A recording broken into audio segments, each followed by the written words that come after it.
the pudding, and the pudding in this case is a football. Boom! Eat my goal! The goalie has got football pie all over his shirt.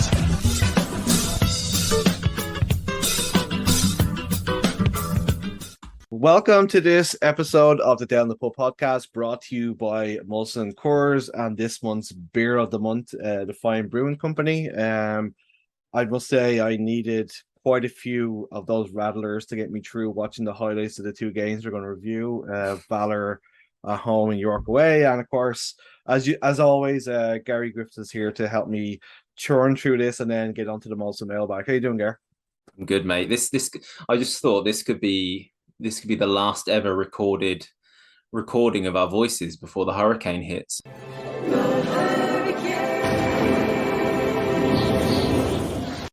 Oh, wow. We're chucked into the air.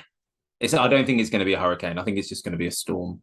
Are you going to watch The Wizard of Oz to get some I might do, yeah. ideas of what you need to do? But I'm gonna see you as all of the three characters. Like you're gonna be the lion, the Tin Man. I actually am a coward. I have no heart. And take a shit. So that's you're a heartless coward. So if people ever review this on iTunes, they should. The host is a heartless coward. Who's thick as shit. The last time that we had a hurricane, my wife, I think it was 2019, would have been 2019. My wife was in Chicago, so I was left here on my own, which was probably the worst idea in the world because I'm an idiot, basically, as I just mentioned. So my bright idea was to go and get like some groceries before the thing hit, so in case the power went out, which it did for I think like 2 days or something. But I went and got like milk, frozen. I got like all of the stuff. Ice cream, milk. I think I did get ice cream too. This will see me through. Literally, like I ended up having like gunge and some gone off milk. So yeah. At least Guinness is room temperature, isn't it? Well, that can be room temperature. It doesn't have to be. Yeah. So that can work. I went to just kind of reminds me of room temperature. I went to the Stillwell Freehouse to watch the York games. I think it was like my first time actually watching a Wanderers game there, and wicked. I saw that they had that British bitter you were talking about on tap, and I couldn't bring myself to. I couldn't do it. I was like, because it was kind of warm in there in the back, and it was like the last thing I want right now is room temperature beer. But I had you've been here too long if you need cold beer only. Well, I had like their they had like some it was called like the Little Beast or something. It was like I can't even remember what brewery it was, because they don't serve Molson Coors products there, which I normally would drink. I was just about to say, we sound so much like we're sponsored by them. Like the cadence of your voice when you're talking about them is exactly the same as your Molson Coors voice, but we're not. Really? We're not sponsored by them. No, I'd love to be. They actually they hate us. Actually, they said when I went up, they were like, "Oh, you're not down the pub guy. We hate you, and we've never sponsored the likes of you." So actually, nobody actually knows them. They listen to the young gaffers only, don't they? Yeah. They're big False Nine fans. False Nine, young gaffers, bit of Footy Prime, which are also amazing shows you should listen to. So let's kind of get into the crux of the show. So I thought before we get into the two games and get through them as quickly as possible, I just thought we'd just have a quick chat about the announcement on the weekend of Mr. Noonan making his first big announcement as commissioner that they're going to give a prize fund the same equal to the team that wins the regular season as well as the team that wins the playoff championship. I just wanted to get your thoughts on that. And they also plan to do retroactively give money. I think they're going to give the money as well to like the teams that have won it, which so what are your thoughts? It's a total MLS thing because they have the supporter shield and then they've got the MLS Cup. So what are your thoughts on it? I think coming from like both of us coming from a European background, probably actually a lot of people listening to this, even if they're North American, if they've like grown up watching a lot of football, then you probably tend to lean towards the single table being the most important thing. But actually, to be honest, since I moved here, I'm fine with playoffs now. I've come round to them. I like playoffs. I'd never want it like in the English Premier League because historically it's never happened. So I don't want that to change. But in the Canadian League, I think you need playoffs because, like you and I, we're not. Everyone listening to this as well, to be honest, like we're not the target audience for the marketing Yep. department of this league. Like we're already in, we already love the sport. The job of the league is to attract people who wouldn't necessarily watch it otherwise. And if you need to do playoffs to kind of create this idea of an end of season event in people's heads, then great. I think in the same breath, what we've always wanted, while because I think most people accept that, but we've always wanted then some kind of recognition to the league winner, which I suppose this does.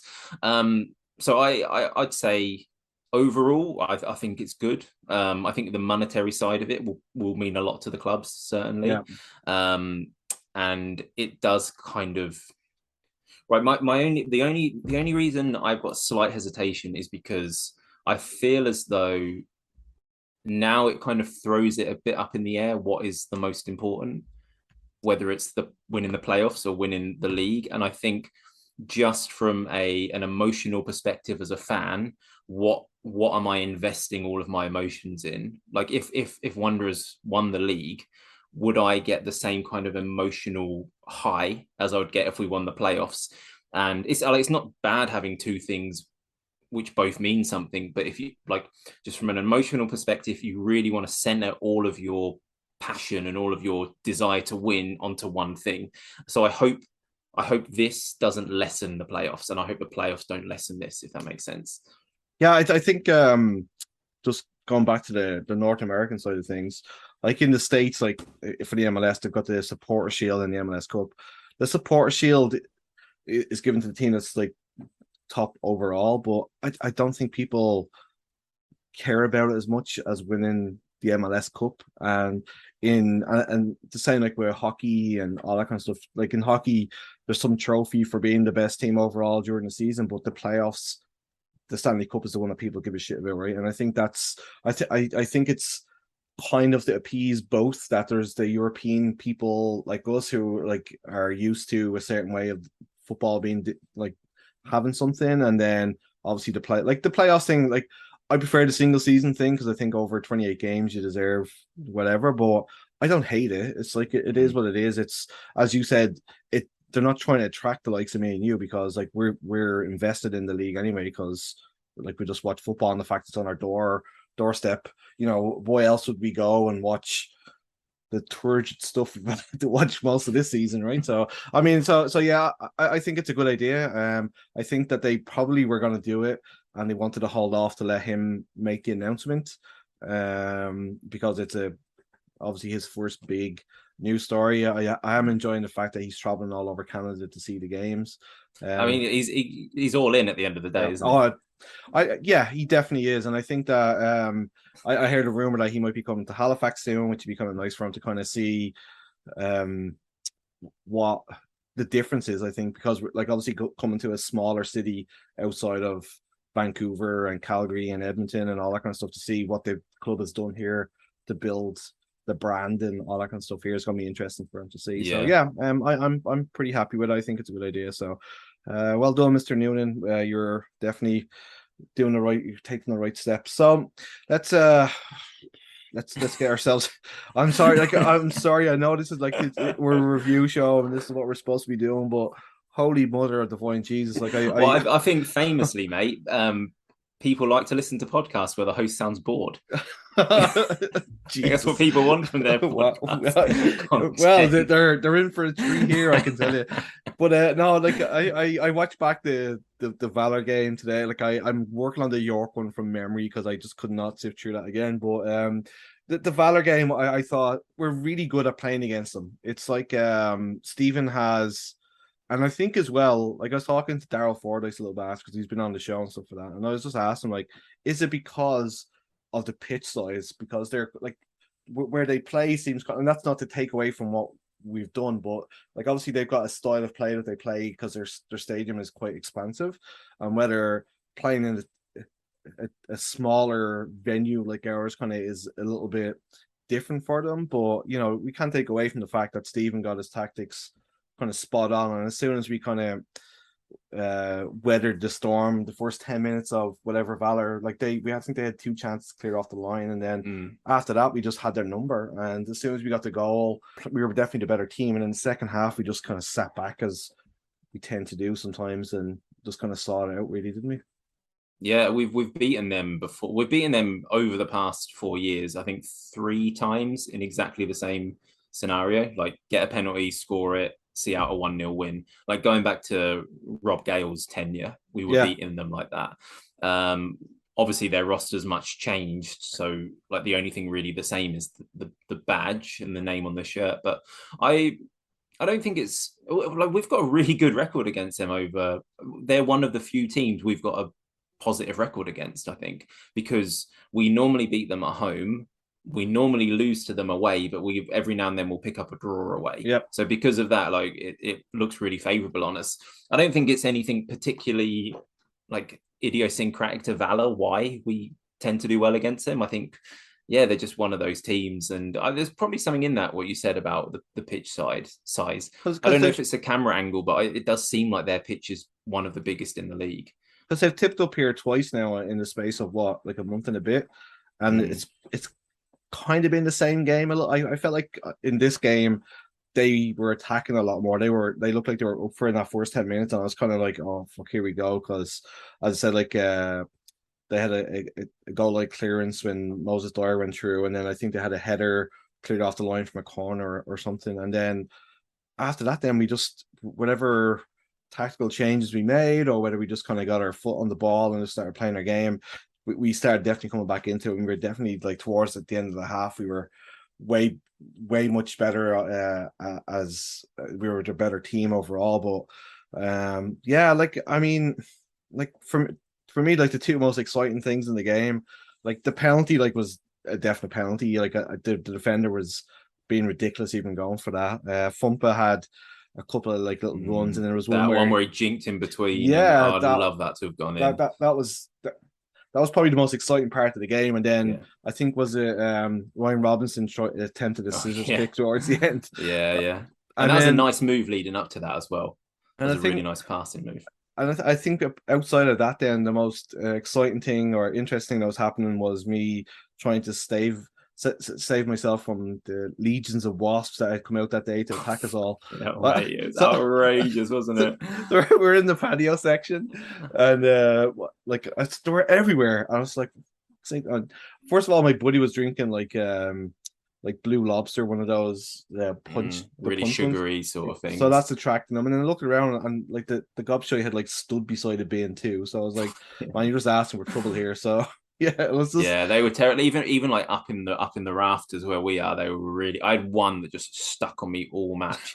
Like, no matter where I put my beer, it was right in my eye. Like, it was just looking at me. He's outside your house now waiting for you. He is, yeah. It's gonna nick my pocket money. So it was a nightmare. But apparently, like, I don't know if this is true, but someone said to me the permanent toilets. There's like wasps' nests in the roofing there or something. So I don't know if that's true. Usual disclaimer: don't try and sue us. We have the Molson Coors lawyers behind us. But that's what I heard. Wow. So I'm trying to think of what else happened in that game. Can you think of anything? Mate, nothing. We won 1-0 at home from a penalty. I've listened to this song before. The only good thing as well is that we obviously dented Valour's chances at a playoff berth, and kind of kept our own. Nice for another team to bottle their playoff chances at Wanderers ground. Yeah, exactly. But not just us. We kept our dreams alive because we're still technically, mathematically available to make it. So who are you going to give your man of the match on that one? Bumper. Because he was really dangerous all match. He chances aside, like, he was kind of doing the things he did for the first 4 or 5 matches when he first moved here. I don't think he'd been great at the last few I've seen him in, but he was back on like I'm going to run in behind, I'm going to drive, I'm going to be waspish up front, like just buzzing around, and for want of a better phrase. So Bumper for me. I'd probably go the same. I think. Like, it was just a solid performance, and I feel like we've kind of gone back to what we do best under Stephen Hart, and that's like sit back, try and nick a goal, and then just try and see it out. Because I mean, like, we've had 3 clean sheets in a row now, so like whatever defensive frailties we were having is definitely dissipated. But at the same time, though, the creative side of the game has been a tough watch. So yeah, I'd probably give it to Fumpa too. I think he's like, right now, he's probably the most exciting player we have, as we saw in the York game too. He's always there to bring a little bit of excitement. That jinky run that he did, like, I mean, it looked like he was going nowhere, because was it Sean Rea maybe that like sprinted right back after him and looked like he was going to go nowhere, and then he just turned inside and then went between them, split him in half, which was really, really nice. So that was probably he should have gone far post, but yeah, you're so critical. Like, I mean, anyway. So yeah, Fumpa for me too. Special shout out to, I thought that Escobar had a much better game this time. A little bit more involved. So yeah. So moving on for that one into the. Oh, did we 5 minutes in and out? I love it. Well, I don't. No, I know, mate. I know, honestly, I love it. Let's do 4 minutes on this one. Yeah, we've not even got a goal to talk about. So the York one, I did want to just talk a little bit about, because we just mentioned it there, like our defensive shape and what's what has he changed? Like we just look so much more solid, and like, obviously Santos has been on the bench now like the last couple of games, and obviously Peter's been injured, but so it's not just the players. I think it's like he's changed something in the defensive setup. Like, what are you saying yourself that like makes you think like what we're doing differently to not be so wide open as what we were kind of in mid-season? I have actually got some stuff to say about this, so we might go over 4 minutes here. Sorry. That's all right. I've like starting point for this before we get into personnel is going from 4-3-3 to 3-5-2, 5-3-2, whatever you want to call it. Something the idea like we talked about, we have talked about this kind of, we've talked around this but not really explicitly gone into it, but just this idea of different formations working better at different levels of the game with players at different technical levels as well. So I think retrospectively the coaches would probably look back on playing 4-3-3 as maybe at this level of the game you don't have the players with that speed of thought, with the technical level, to like that fluidity you need to play that formation. Like every single player has to be bang on it for that to come off. Otherwise you get games like the Forge games where you just look so open, you can't play one touch, it just doesn't work. I think that formation belongs to higher quality players than exist in this league, quite frankly. And I think the coaches after the York game, probably before the York game actually, but they started to realize that. And then you think, right, what have we got to work with, and how can we what formation can we put them in that gets the best out of them? And I think if you look at something like 3-5-2, all of the benefits of playing that formation are coachable at pretty much any level of the game, because for 3-5-2 to work, you need structure, you need good distances, and you need athletes as well, because it's quite as like not fast athletes, but players with stamina, because there's a lot of running, especially for the wing backs, and that stuff's all, like, athletes aside, but the other stuff's all very coachable. You can coach structure, you can coach defensive shape. And they've gone to that formation, and how organized do we look now? We look incredibly well organized. And that, I think that's kind of what Stephen Hart's good at. I think he thinks of himself as, and I think he likes attacking creative football. I think at its core, that's who he wants to be as a coach. But I think truthfully, his best qualities as a coach are coaching structure and coaching shape. Like I've seen training sessions they do, and he's really, really good at kind of like defensive distances and making sure when they all step up, they step up together and things like that. So a coach like him coming in, like I think 3-5-2 suits the players better. It suits him as a manager better as well. So that's a big part of why we've looked better defensively. Second part of that is personnel. And again, we touched on this last week, how Campagna, Omar and Ruby as a three, they're incredibly complementary because they're kind of parts of a whole, aren't they? You've got Omar, who's very, very relaxed, very zen, usually plays a step behind the other two and likes have the game in front of him, can pass out from the back, and he doesn't look panicked in challenges either. So that just calms everyone else down. You got Ruby, who's kind of a lot more intense, very front-footed, likes to step into the challenge, doesn't back off. So you've got a bit of aggression and bite in the right centre back spot. And then you've got Campagna, who we've sung his praises no end, but kind of gives you two different things. Positionally, he's fantastic. Like, he can sniff out danger really well. He's kind of a bit of a mixture of Omar and Ruby in that he likes to step in, but he can also take a step back and kind of like let the attacker turn. But also his distributions, apart from actually the first 20 minutes against Valour, his distribution was pretty poor. But other than that, his distribution is really good.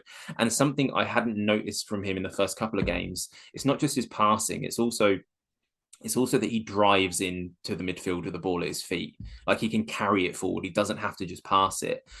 And that's quite high risk because it does leave a hole in behind him. So Polisi or Jeremy or Rampy have got to notice when he does that and step back and cover that space. But it's also very beneficial because if he can carry that ball forwards, like, he's creating space for himself. Someone's got to step in to try and tackle him, which kind of leaves the man who they were on free. And it creates lots of different angles and attacking opportunities as well. So yeah, I like the transition to 3-5-2 has been excellent because it's made us more solid, and the personnel who we've got at the back have also made us more solid. I think as well, the thing that all three of them have is pace. Like, they're not slow, and I think that we were kind of getting caught out an awful lot, like, just because we, like, a lot of forwards in this league they're either brutish or else they're really fast. And I think, like, when we kind of mentioned that the start of the season, that for certain games we'll have Peter in because he's big and tall, then other games we'll have Restrepo because he's a little bit more agile, whereas these guys, like, they kind of have a little bit of everything, like, they're kind of pacey. Like, Omar's pretty decent in the air, I've noticed. Like, he's pretty good at headers and stuff like that. And I am and just in this game, there's this a part when Campagna, I think Max Ferrari was going through, and he just, like, he headed the ball. Ferrari, everything that was in the way. Yeah, poor Ferrari was like spark out, and Campagna's just like, the fuck's happening? What's going on? So I kind of like that he has that kind of, like, as you said, that little bit of a bite about him. Yeah. So I think it's going to be difficult. Like, we're obviously, like, Peter's going to be coming back from injury, and, like, we've got Santos, and I think Stephen probably is worried about changing what he has because it's been working so well. Like, you know what I mean? I think it's going to be difficult for Peter and Eric to get back into the team unless we have an injury, like where Escobar came off, and I think he brought Santos on to replace him, which was definitely not a like for like. No, he did. He brought Tabby on, but he brought somebody went off, and Santos and then came on. Bent went off injured. Ruby went to right wing back, and Santos came on at centre back. That's what it was. Sorry, thank you. So, like, that's the only way that he was getting into the team, and I just think that it's going to be quite difficult for Peter and Eric to kind of shift those guys unless there's an injury, because why change a winning formula? Like, and I think it'd be good to see them out for the rest of the season if possible, just to kind of. I think that's going to be our core for next year, to be perfectly honest. Yeah, that's what I was going to say. Like, I think 2023 is everything now. Everything they know they're not going to make the playoffs. Everything you see happening is preparation for next season, and that those three centre backs, they might not be the starters, but they'll be close to it. I actually, like, that actually just got me thinking there. So, like, Fernandez was out. I think suspended for this game, yellow card accumulation, and Corey Bent came in. Like, so at the start of the season, after Moretti got injured, Corey Bent kind of stepped up, and we talked about, like, he was like our best player for quite a while, and he was almost had that thump, like,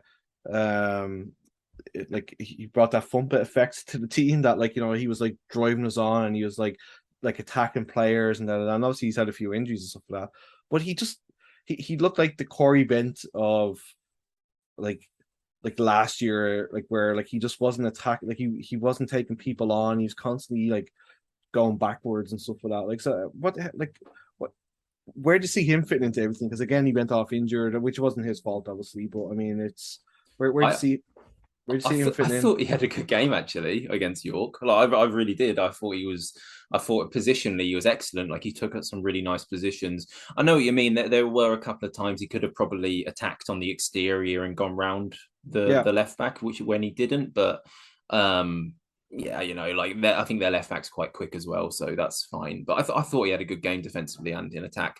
Going forward, though, yeah, that's the thing with him. You don't know how much you can rely on him from a fitness perspective. So he has to be a squad player. You can't guarantee him to start most games, so which means he has to be a squad player, and his versatility means it's going to be difficult for him to ever really nail down a position, because you can kind of like plug him in 3 or 4 different positions if you've got an injury there. So, but then you've also got like the fact that he's taken up an international spot. I mean, I don't mean like taking it up, but yeah, like they've talked ad nauseum about like getting him and Peter their PRs, but I mean, we all know what the process is like, and like I kind of worry for him, to be honest with you, like whether like what happens next year, because you know if you'd asked me at the start of the season when Moretti got injured and he was like one of our best players, I would have been like, there's not like he has to be back next year, and just that awful run of injuries, and then you're kind of wondering where he's going to like fit into the whole thing. It's kind of it's gonna be interesting to see what happens. I would 100% keep him if he gets PR. Oh yeah, If he doesn't get PR, then it's more of a 50-50 toss up. But yeah, and I think Peter might be in the same boat too, to be perfectly honest. So let's hope that Canada gets its shit together and gets those guys sorted out. So like outside of that, then Fumpa again was like, I mean, he got Roger Thompson couldn't handle him. He got him a yellow card within the first like 15 minutes just because he like he's such a donkey, that Roger Thompson. I don't rate him at all. Oh, has he been on your podcast? Is he your mate? No, he hasn't. Oh, okay, yeah, massive donkey. It's one of those like you can see why he's in the team because he's good in the air and stuff like that. But if he's left 1-to-1 with a player like that, it's only going to end up one way, right? And yeah, I feel like Jordan Wilson as well, when he plays center half, he's in that kind of boat too. That as soon as somebody's got a bit of pace. Oh, is it him I'm thinking of actually that he gave away the penalty in the first game of the season? Was that Wilson or Thompson? That was Wilson, yeah. Oh, okay. Yeah, no, he's a donkey. Sorry, Thompson, you're all right. He has been on the podcast, so that is not my no, but he's a great lad. And it's just that when you're coming up against players like that and you're like you're not, I think it's you don't want your center halves being exposed like that against players like that who have that kind of turn of pace. But there was a beautiful movement from this was one of Rampy's better games actually, and he set up like a beautiful chance for, I don't even know how he got that ball through to him, and Fumpa Rampy also set up a chance for himself, didn't he, with that oh my god shot, man, like that like goal of the season. But like people have been saying like that like it's not up to him to score goals. It's not up to him, but he obviously has it in his locker. But like like the majority, I think the chance that he just take to shoot is the wrong option, because like he's trying to create like stuff from 40, and it's just like it doesn't even make it to the goal line. But like for some reason, he obviously has it in his locker, and like that would have been like one of the best Wanderers goal. But I feel like that's where we're at, where we're just like coulda, shoulda, woulda, right, and we're kind of just like hoping that something comes. But who would you give your man of the match on this one to? Rampy, I thought was excellent, really, really good all night.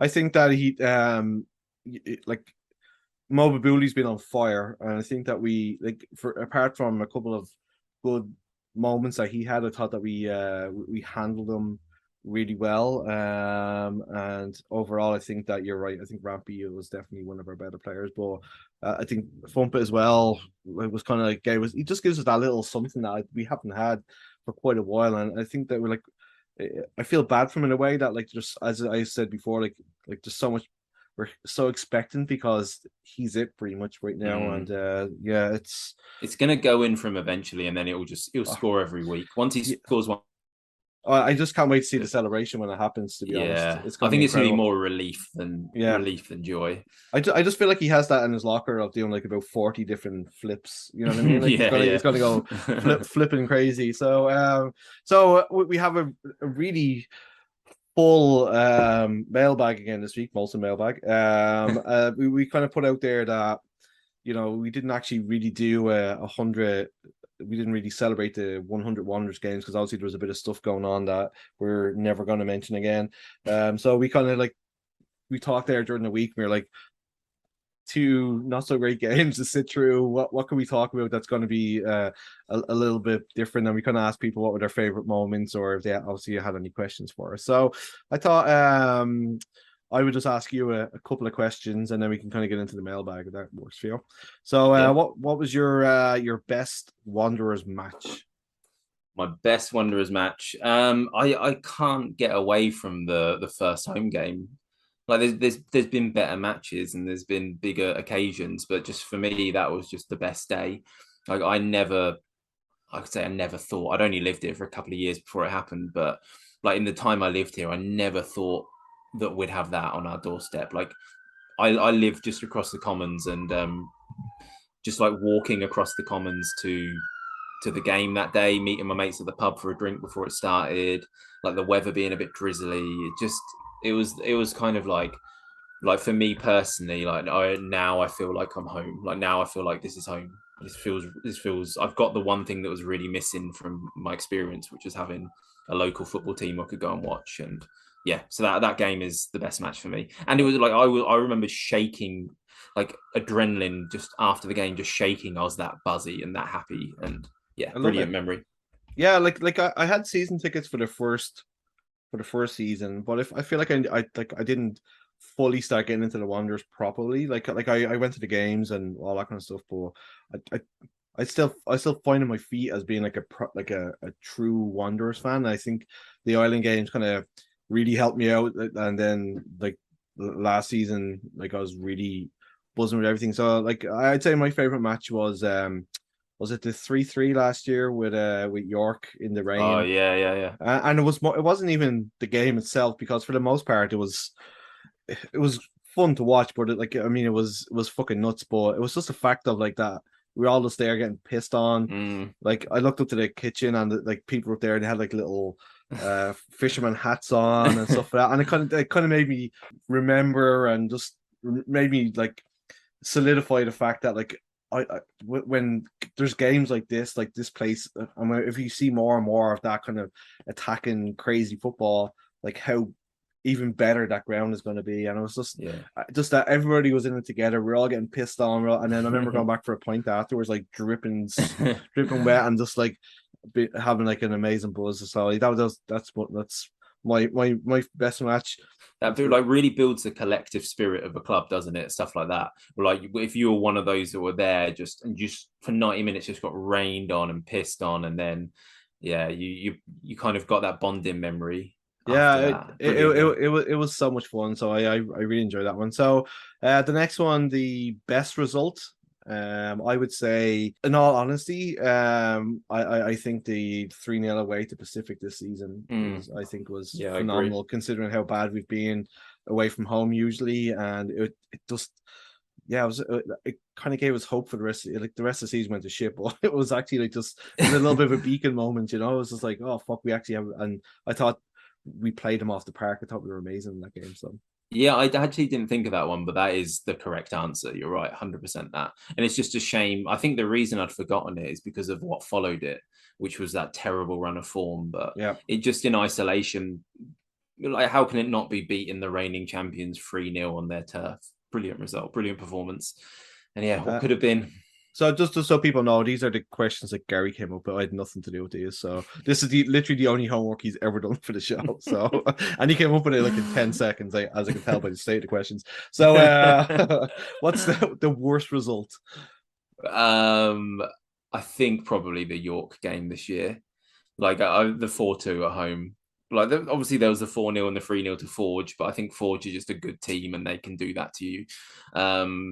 There was a 6-2 in 2019, but there's a lot of caveats to that result. We'd been absolutely fucked over by the league in terms of our schedule leading up to that. So I can completely like write that one off. But yeah, the York 4-2 at home this season was just like we said it at the time, like we hope it was rock bottom. It was rock bottom. It was just so bad. And I just remember leaving the ground that day thinking that something is broken. Something is just broken, and we're still fixing it now, I think. Well, but in fairness, like I mean, credit to the players, credit to the management. They stopped it wrong. Like Yeah, I think that was the kick in the bollocks that everybody needed. My one was actually like last year. Towards the end of the season, we lost that game in Forge, but I think before we played against Valor and they fucking spanked us at their place. We lost like 2 games back to back away, and we like that. Those 2 games pretty much like did us for the playoffs last year. The one in Forge, I think we lost like 4-1 or something like that. As you said, they can do that to you. So I didn't really feel, but the Valor one, I just thought was like we were kind of all over the place, just didn't look good. And the fact that like we were supposed to be pushing for a playoff place, kind of, I just felt like it was a kick in the bollocks. That was probably my that as you say that actually the last game of the season last year as well, where we drew with Ottawa, that was I think the whole narrative around the club would have been completely different this season.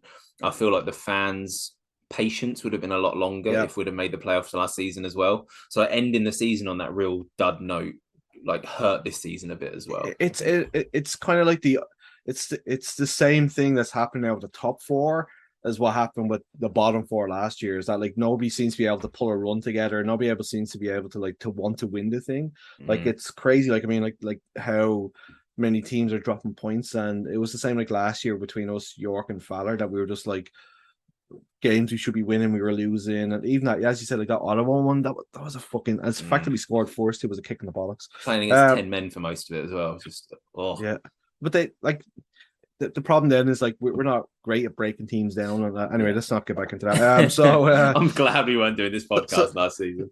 So I think somebody ask us as one of our questions about oh yeah, so Halifax Wanderer, and you stole his question and put it into your own. If you could pick both, pick a Wanderers 5, yeah, you did 5-a-side team. Players could be from 2019 to present. Who would you pick and which team would win? So I'm not going to let Gary steal your idea there, Halifax Wanderer. We're going to take your question. So, my 5-a-side team would be, I'll be playing a 1-2-1, like 1 in defense, 2 in midfield, 1 in attack. Okay, and a goalie, obviously. And a goalie, okay. Yeah. Okay. So I'd have Ox in goal because, like, I think the problems we have with Ox are based around how well he deals with set pieces and his distribution with his feet.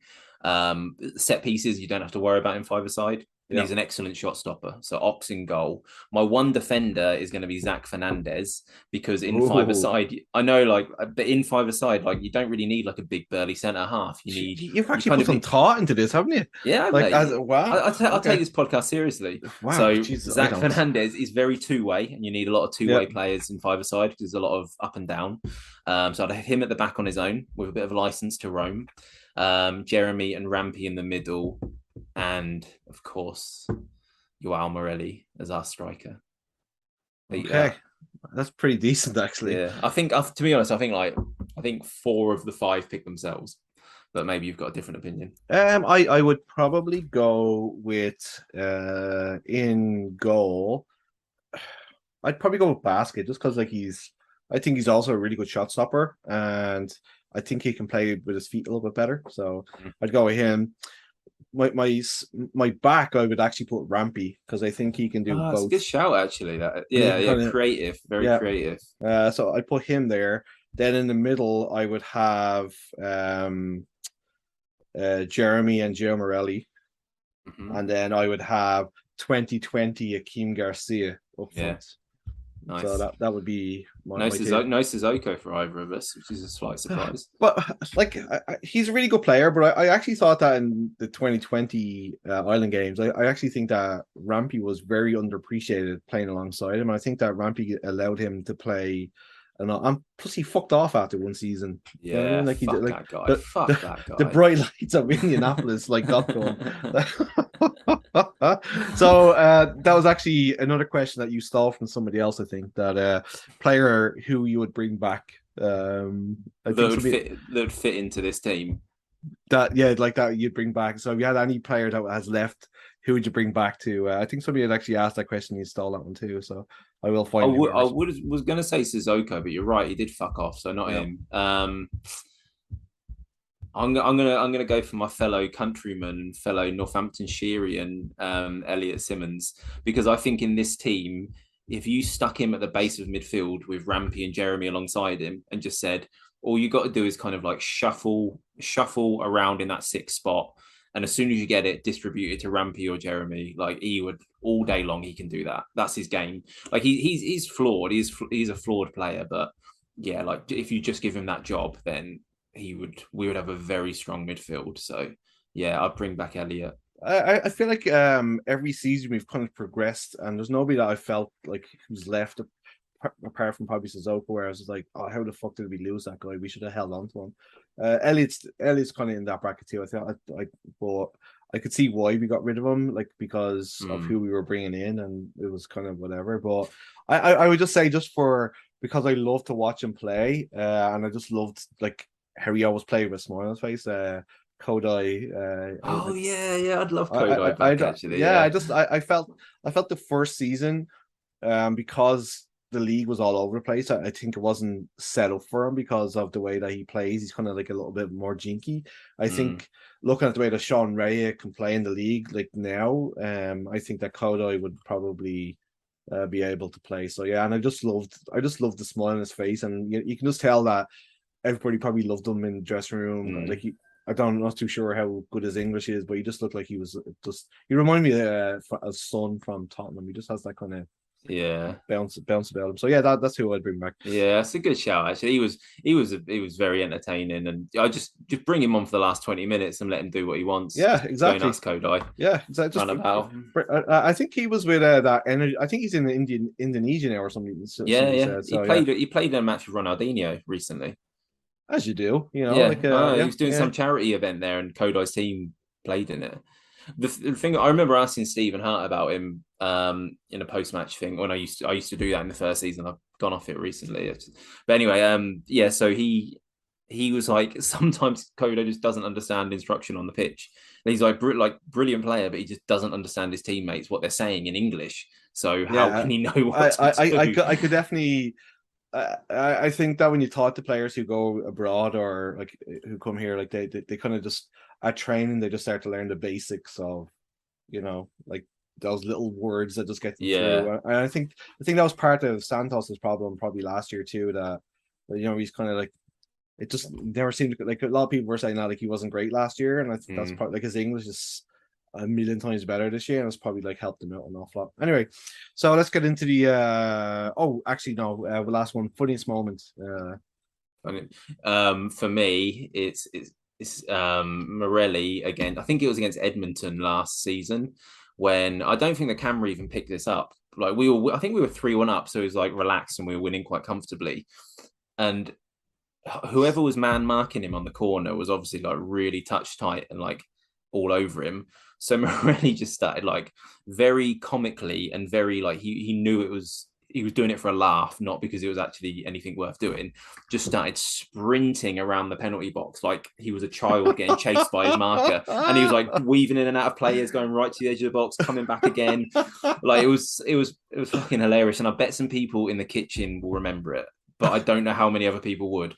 But me and Shep like spotted it, and we were just pissing ourselves laughing at him. Like, I love it, just so funny. That's my personal funniest moment. I hope if other people remember that happening, please comment or something so I know that I wasn't just making that up. That totally sounds like something that Joe Morelli would do. To be honest with you, it's funniest. Like I did enjoy. I said it before, the Matt Arnone one, like getting sent off after breaking the corner flag. I think I can't remember. There was a game like last year when a pigeon came on the pitch, and everybody was singing at the pigeon because it was way more exciting than was actually happening. I've got a picture of that pigeon, but mine's Joe Morelli as well. Like when he was winding Telfer up to get him sent off. I just thought and then he grasped him up to the ref. He was like, "Oh, ref, he did this!" And like, what shit. He's like, I just love like the shithousery. I know that. And I think that's something that every team needs. You need to have somebody that's just going to be a wind-up merchant, and I think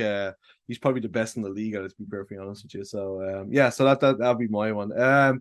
So Jerry Warnick, I think, who won gift $25 gift card. Yeah, congratulations, my friend. Don't spend it all at once. To be fair to him, he deserves that because he went to Toronto to watch that game, the 0-0, and they should they should put a 0 on the end of that $25 gift card. All he needs to do is double it, and he might be able to afford a scarf. So, his favorite memory has to be the season opener last year against Ottawa. After a year and a half without home games, come back to the grounds for a downpour and a win. The wait was worth it. It's what a day! Yeah, what a day that was. I just that would be another good show for best match. Just the fact of like what it meant to everybody. Good show, Jerry. I last season there was a bunch of those, like when the restrictions were fully lifted and we get the full 6,000 people back and we didn't have to wear masks and all. It was I don't normally plug myself on here, but if I wrote a piece on my website FromAways.com. That was an amazing piece. If anyone wants to read about that, it's very emo, very, very earnest and emo, but it's all about being back at the grounds and together with people again after so long. Do you know what? Like I don't read most of your stuff, but that was that. I'm joking aside. Like that was it was a really great piece, and it was like kind of perfectly encapsulated what it meant for us all to be there, and it was a great job. So I definitely check it out. Gary can send out a link, a little thing to it. Good one, Jerry. So Andrew Watson. I know what question's coming. I know. So his was so in the first season 2019, as I said to you, like I wasn't like I went to the games, but it was like kind of it was more just what's this new thing happening in the city thing. So I hate queuing, and there was a lot of like queuing to get into the game. So me and him would meet in the Atlantica hotel before, and he loves Peroni, and they started serving at the Atlantica, and it was obviously right beside the ground. So we would go there and stay until about 3:15, and then walk over because all the crowds would be gone. So yeah, so luckily I don't think there was many goals scored in the first 15 minutes of in 2019, so I didn't miss too much. Those also good memories for me too. So also, do you think we'll get a goal from open play before the end of the season? So when he started asking us about a month ago, we were like, of course we will. And honestly, we haven't scored since. So I don't know. And like how many, we scored eight open play goals this season. If you don't I'm not counting corners and shit because that's a set piece. So I think we've scored 8. So law of averages says we probably won. Oh, I know. Probably won. You know what? I'm going to be optimistic about this and say we have to. Last minute of the last game of the season. Just someone. Oh, please God! If I have to run on myself and do it, I'll do it. Just to stop Andy sending that question to us. Thanks for the question. I don't want him to stop until we do. I know. It could carry over to next season. The next season. It's a scary first thing. game. So Wanderer Dave, good friend of the show, good old Dave. He had a couple here. So what's your most disliked player from other teams in the last 4 years? I hate Lucas McNaughton. I don't know why, because he seems like he's actually, I've seen him since he went to Toronto, and he seems actually like quite a nice guy in interviews, but there's just something about him. Maybe because he's really, really handsome. Maybe that's it. So I'm just jealous. But yeah, he used to wind me right up. Yeah, I always kind of I think I wrote the same status on Twitter about 50 times, but he just reminded me of like a B character from the OC who would have bullied Seth Cohen. You just imagine him with a fucking surfboard. You nerd. You listen to Death Cab for Cutie. Yeah, so him. I don't know why he just wound me up for some reason. What about you? It could literally be a million different players from Forge, I think. And it's one of those things that you kind of they're so successful and you kind of like you hate them for it, but it's probably Becker. I say most people say Becker, right? His face as well, he's got a slimy little face, hasn't he? I guess so, but he's like, it's just like I just hate the way that like he's always in the rest. He's a captain, and so he should be setting an example, but he doesn't. Like he's always in the rest faces, and I feel like the refs in the league are a little bit kind of a little bit timid sometimes when it comes to like telling those guys to go fuck themselves. So yeah, I've heard he's a bit of a dick as well. And disclaimer: Molson Coors lawyers. But yeah, I've heard he's a bit of a dick. And like like some of the challenges he does, like it was the last year when they were playing, I think in the CONCACAF thing when he got sent off, and then Bobby Smirniovs got sent off afterwards too, and it was just like was a shitty challenge. It was like they were losing, and it was like one of those like, I'm fucking pissed off that we're like these guys are better than us kind of thing. And I get His that. elbow in the first ever game as well. Yeah, Smashed someone with his elbow. Him. Good player, but what a twat. What a twat. His next one was most admired player in the league. From another team or from another team. Do you want to do that one first? I had an idea. I had an answer for that earlier, and I've just blanked out on it. It's kind of tough because I don't really like to give too much kudos to people, but I'd say probably John Baptiste from Valour, considering he came back from that awful injury like last year, and he's been one of the better defenders this year in the league. So probably him, or I'd say probably Austin Ricci as well. I mean, like he's been through the grinder, and he's still hanging in there. Yeah, Carducci. Jesus, what a person to admire for, like, A, coming out and telling people what happened, and B, like, just not being afraid to talk about it, because it can be a touchy subject. So those guys. Favorite Molson beverage? He says he likes Peroni and Pils Urquell. I would say Heineken for me. I like a Peroni as well. I'm a Peroni fan. And then he's asked us to be for our best 11 wanderers in a 3-5-2 formation from the last 100 matches, which is a tough ask. So I think let's leave that one to last, because there's a lot in there. I got it written down in front of me when you do. Oh, you actually. Yeah. Wow, Jesus Christ. Dedication, mate. I know. Well, you might as well go and do it now then. Go for it. So I've got Ox in goal again. No, I'm going to put Basket in goal for this one, actually. Okay. Basket in goal. Back three. Two of the back three, I want it to be Charlotte and Gems, because I remember how good they were at the Island Games. Yep. Like they were beasts as a centre-back pairing, with Omar between them as the middle centre-back. Just kind of like, they can be like the brawn stepping in, roughing people up, and he's the calm one passing it out. Right wing back, Zach Fernandez. Okay. Left wing back made me realise that De Carolis is the best left back we've had in 4 years. Like, decent player, but that's insane when you think about it. I couldn't think of someone else. That sounds horrible. Like, he was a good player, but like Langlois, not a fucking chance. Nah. Who was it? Like, so who played instead of him? Was it Jake Ruby or Restrepo played there when the first season? No, in 2020 when it was Ruby. Ruby, okay. I loved Ruby, but not left back. Yep. So midfield three: Rampy, Jeremy, Sissoko. Yep. And front two: Joao Morelli and Luis Pereira. I know Luis Pereira is. I know he really splits people, but I just think that would be an incredibly entertaining front two. Very, very slow. Very, very slow front two. But Morelli and Pereira would be fucking hilarious. Two really good finishers, in fairness.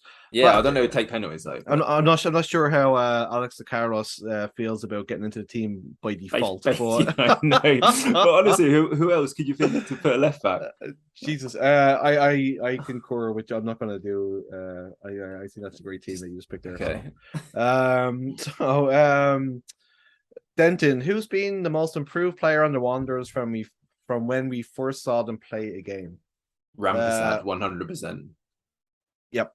I just his progression over the couple of years. I think that had he come into the league when he was 20 or 21, he'd be gone. I think it's the fact that he's an international, and the fact he's 26, 27 now.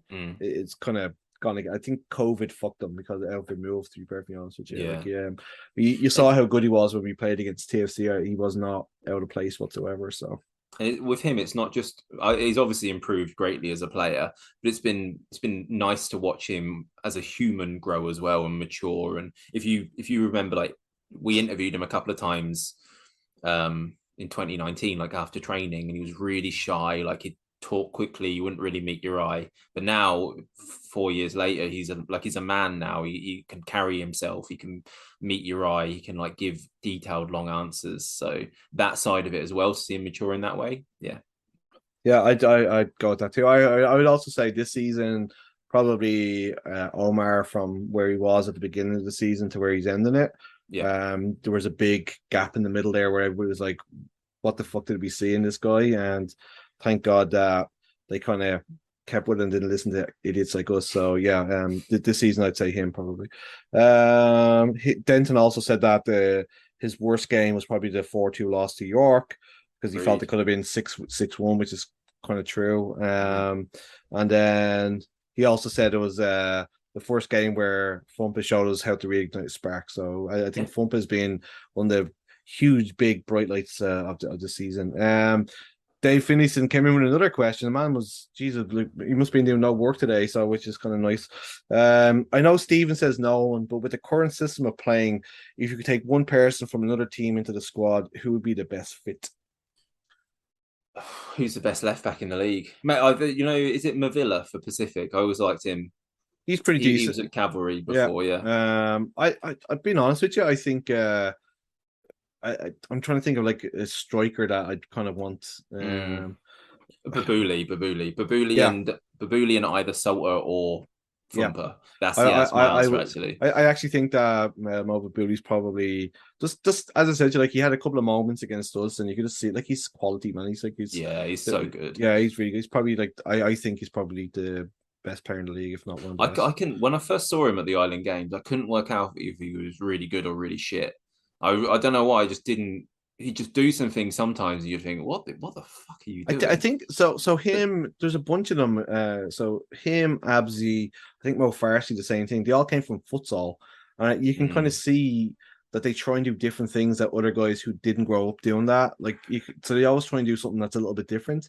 Yeah. And they're really good at with the ball at their feet and taking people on. And I think that's something that we're definitely lacking is just having somebody to do that. And he can score goals too, which obviously helps. Let me see here. This is from Gary Wilson. Any thoughts on tackling best games? Any thoughts on tackling best games for refs and worst? Also, topic on if refs are rated and assessed and promoted or demoted on quality. I find it's kind of like you're kind of damned if you do, damned if you don't with the league. Like we've kind of said it before, it's a very young league, so a lot of the referees haven't refed at a high level, and they're just like the players. They're learning, they're evolving, and trying to get people to referee is incredibly difficult because nobody wants to do it. So you're trying to get we're trying to get people like at grassroots to referee, and they don't want to because they're just getting dogs abused no matter where they go, and it's a very thankless task. So I try not to shit on the referees too much because they have been getting a lot, and some of it's been kind of deserved, like some of it's not, and it's just I'd rather just stay away from it, to be perfectly honest, because I think that if we keep there has to be an assessment of it, and I think if a referee isn't good enough, well, then they should be like kicked out of the league. But at the same time, though, we have to be also careful that we don't drive people away from doing it because they're getting dogs abuse every week. Because you see yourself in the Premier League, like how difficult it is at that level. Like, you know what I mean? Like, when we're talking about people who probably aren't getting paid an awful lot of like traveling all over the country to look after the games for us. So I don't know. What do you think? I haven't got anything of value to add to that. That was exactly what I'd have said as well. James Johnson. Let me see here. Congrats on the new baby, by the way, James. Thank you, James, for giving us the question, and best of luck with those sleepless nights again, my friend. The 6-2 York game in year one, definitely. That was the away game, wasn't it? Yeah. It was at the end of that hellish away run, so I really discount that. Along with the 4-0 loss this year to Forge. Fury versus Halifax remains one of the most hyped games, though. Everyone was so into the game that day. I think I didn't actually, because it was a midweek game, I didn't get to see it because I used to work until like 8 o'clock, so I'd miss an awful lot of the midweek games. But I remember the away game, and I thought that was probably the first game where we actually looked like a good team. Wonder goal from Scooby. Yeah, oh my God. Well. And it was just, it actually gave us like a little bit of belief that we were playing a team that was supposedly at a higher level, and we were able to go toe to toe with them. So that Fury had the Fury game at home, I think, is probably the best atmosphere there's been at the grounds. I remember it being absolutely electric that night, like it was bumping. Glad that I missed it. So this is the one that you stole. So it's from Mike Campbell. If you had to sign one former Wanderer for the 2023 squad, who and the rationale? So we've we've answered that, Mike. Thank you for the question, and Gary, sorry for stealing your question. Smithy at large said, and I actually, this was one of my favorite moments too. If the Jordan Morel table kicking incident does not make the top 10, this Valour fan will be devastated.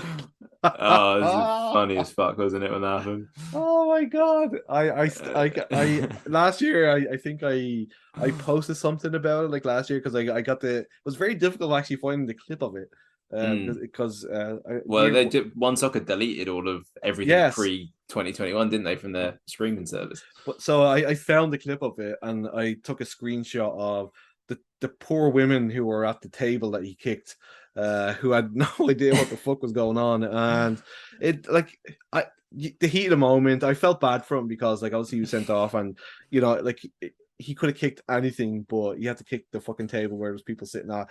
Why is there a table at the side of the pitch? I don't fucking know. It's like, do they have oranges on there for the players or fucking something? Are they trying to sell 50-50s to the players as they're coming off? I don't fucking know. But I think that will go down in CPL history. If they ever do like time, yeah. Simon Springer, this one I think was from Instagram. Akeem's first goal, the run to the finals of PEI. We actually never mentioned that, that was actually when we all got to go down to our pods down at the Wanderers grounds, and then people were bringing like, it was like a real maritime thing where people had bought like deck chairs and so that was like just the same. Oh, great! It's like bring your own chair. I remember Steve Steele, his weekly mention, but I remember he got like really pissed off that he had to bring his own chair to the thing. He bought 2 chairs. He was like, "What sort of fucking dog and pony show is this? I have to bring my own chairs to this thing." I was like, why? How do you got like? You don't have to. You can sit on the grass, like whatever. Sit on the grass is fine. Yeah, exactly. Taking Montreal and TSC to the limit, and the live match day experience with the 108 Ultras. For himself personally, traveling to York for the first game of the season live was amazing, and picking up 3 points while I was there is a bonus. So I guess he went to our first game of the season, which it must have been nice. Like, I just thinking back to those heady days when we thought there's so much hope in the air, wasn't there? Yeah. And then he also mentioned Morelli being MVP last year, which was kind of bittersweet, the fact that like we finished, was it 5th or 6th or whatever, and like we had the best player in the league. It was I don't want to think about the end of last season again. It was just like such an anticlimax, and I feel like that's been so much of being a Wanderers fan. It's so anticlimactic sometimes. But like the 2020 was the first time, and I think I mentioned this before, and looking at the way that we're set up now, I think Stephen is an amazing manager for tournament football, and I think that like the way that we play now would be perfect in a tournament because we're solid. We can nick a goal, and you know, if we're in the group stage right now, I think that we'd be doing really well. You know what I mean? We'd do a Greece at Euro 2004, wouldn't we? Yeah, exactly. And I think that's bog our way to the final and nick a win.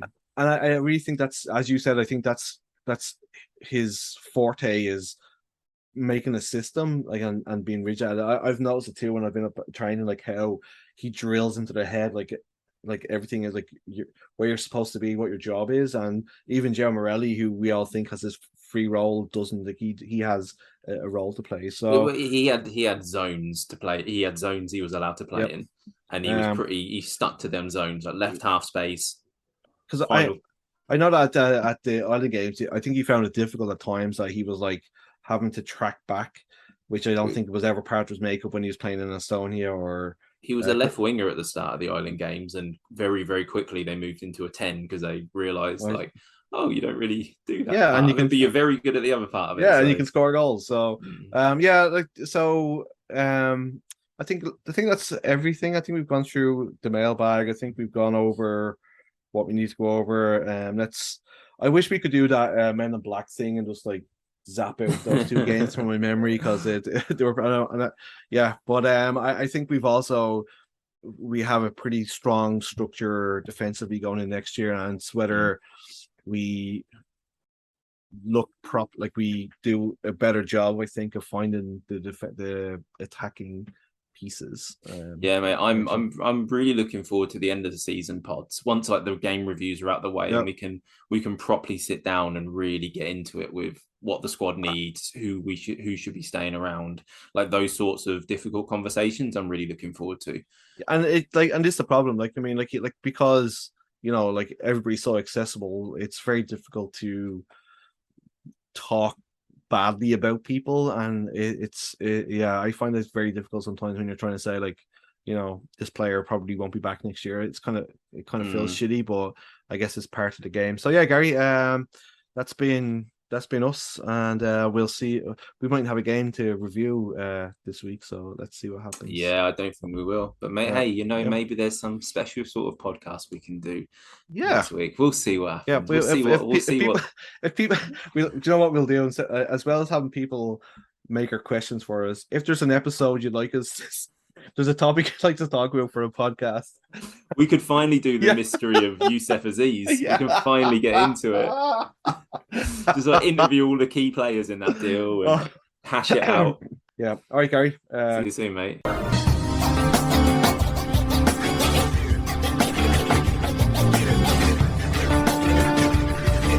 Folks, please. Right foot, please. Time to drink up, folks. Get out.